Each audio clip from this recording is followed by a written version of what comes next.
the stage, Amy T.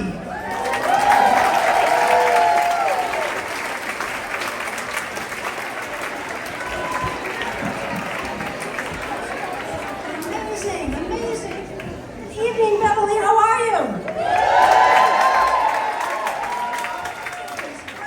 Look at this crowd. One more time. Happy Pride.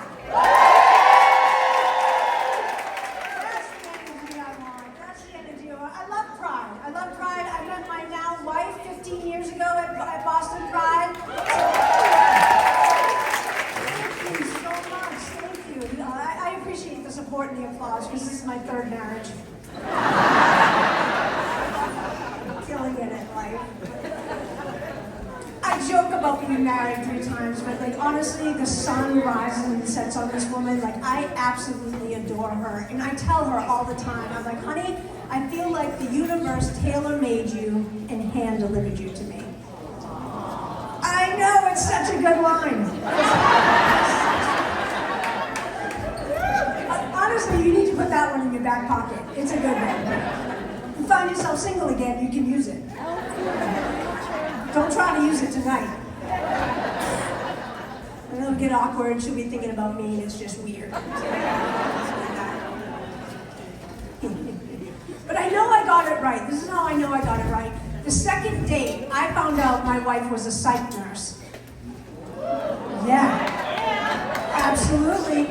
I have a mental health condition and substance use disorder, so I'm dual diagnosis. Second date, I moved her in, adopted her cat, put her on my phone plan, and changed it to a radiator. I'm like, you're going nowhere. She's like in-home care without the copay. This is what I do for a full-time job. I do stand-up comedy, and my wife thinks I have all this free time on my hands. And granted, I work 20 minutes a night twice a week, so I might have a little bit of free time.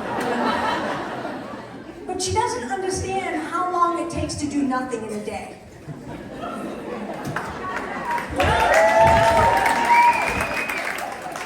By the time I make coffee and watch Good Morning America, my day is shot. And sometimes I don't finish nothing in that first day, and it carries over to the next day and the next day. Like, I don't know what I do to keep busy. I don't know, I just do, you know? And for Christmas, she bought me a portable ice maker that sits on the counter. I'm obsessed with this ice maker. It makes 9 ice cubes every 6 minutes. So every 36 minutes, I gotta empty the ice tray. I make 90 ice cubes an hour. There are days that I make 400, 500, 600 ice cubes in a day. Like, that's a full day's work. Sometimes I work straight through lunch so I can clock out a little bit early in the day. You know? You get too much free time on your hands. You get too much free time on your hands. So one of the things about my wife and I is like I like to do a lot of things for her. One of the things that I do for her is I go get gas for her in her car every Saturday. That's my job. I make sure I go get the gas. Like my wife has never put gas in her car in the 15 years we've been together. Okay. The last time she put gas in her car, $1.79 a gallon. Now, we go to BJ's gas station, that's where we go, right? Okay. I don't know what happens to us at BJ's gas station, but why don't we know how to fucking get gas there? It should be just straightforward. We can all pull in, the hoses reach on either side of the car, like it should just be a very concrete way of going to get gas.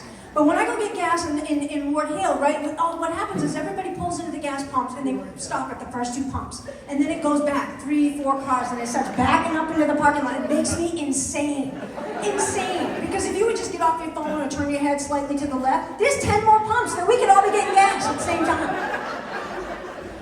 She said, why do you get so upset? I'm like, I don't understand why we don't know how to get gas. Like, it's taking 20 minutes. We could be in and out of here in 6 minutes. So I'll start getting out of the car and knocking on windows and be like, hey.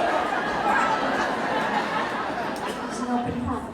She's like, why does it make you so crazy? I'm like, I don't understand, you know? So you get too much free time on your hands. Maybe you should go out and volunteer. So you know what I started doing?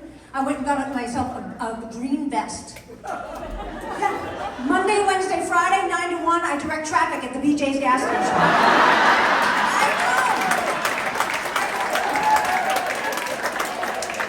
Not all heroes wear capes. I drive an electric car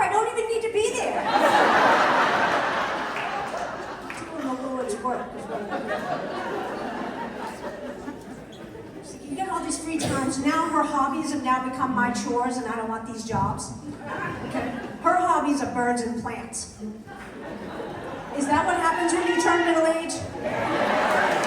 Because I used to be really cool. I traveled this country, got laid all the time, and now I know what a tufted titmouse is and a monstera, and I don't want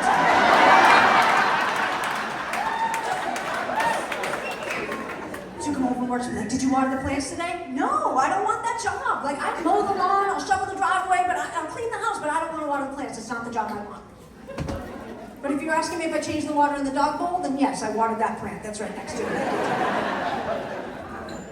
It's been all about the birds too lately. In the last few years, we became bird nerds in the last few years. And I say we because suddenly my wife speaks French and everything is oui, oui, oui. Which quickly translates into wah, wah, wah. I gotta put the 50-pound bag of birdseed in the bucket because she can't lift it or whatever. So I try to participate in her hobbies, and I put up all these feeders around the yacht for her. And so sometimes we'll go out on the deck and we'll sit and have coffee, and I'll tease her all the time. I'll be like, honey, look, the Crips and Bloods are in our neighborhood. And she gets so mad. She gets so mad. Those are Blue Jays and Cardinals. Gang wars are real in the Merrimack Valley, honey. Obsessed with the birds. Oh my God, is she obsessed? She's got an app on her phone, and she'll walk around the yard and she'll Shazam the air. And the app tells her what bird is singing in the yard.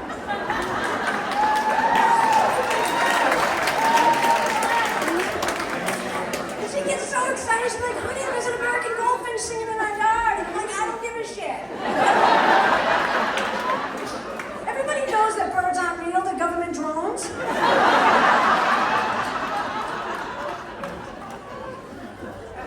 Like, you know what I see? I see a giant cuckoo bird with a cell phone walking around the front lawn. That's what I see.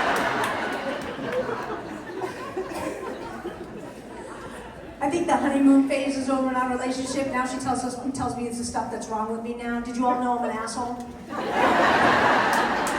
When I'm sleeping, I'm like, that doesn't even make sense. I'm not even conscious. She's like, you don't understand. You're a very restless sleeper. You'll be thrashing around, rolling around. All of a sudden, I can see it coming and I get a kidney kick. Well, if you can see it coming, why don't you move? I can't help you if you're not going to help yourself. You need to be part of the solution. So about a month ago, it was her birthday, and I bought her a new couch, and I solved that problem. You laugh, but it's really nice. It pulls up from the bottom, makes a queen-size bed. She sleeps like a baby. But if she asks, right, maybe did some motivational interviewing with me, like, honey, why are you so restless? Are you having nightmares or something in your mind? Like, maybe she asked me why I was such a restless sleeper, she would get the answer. It's because she hasn't shaved her legs for 3 weeks, and it's like having acupuncture all night long and I'm kicking her. It's like sleeping with a cactus. Oh, you like plants so much, you want to be a succulent now? You guys have had a lot of fun. You ready for our show?